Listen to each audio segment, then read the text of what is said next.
kota Rusia, Moskow, dilaporkan mendapat gelombang serangan udara hebat yang melibatkan lebih dari 390 drone pada Selasa 28 Juli 2026 dini hari.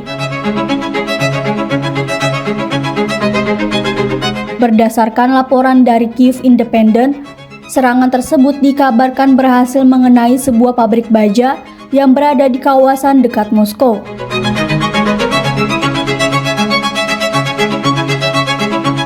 Wali kota Moskow, Sergei Sobyanin, membenarkan adanya gelombang serangan pesawat nirawak tersebut, sebagaimana dilansir Sweden Herald.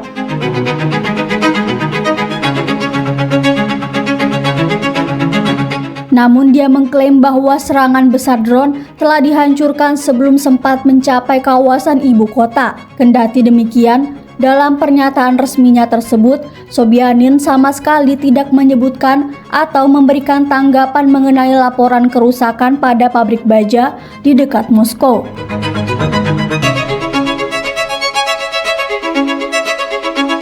Dampak dari serangan tersebut juga menghantam sebuah gedung apartemen di Chekhov, kawasan yang berada dekat dengan Moskow.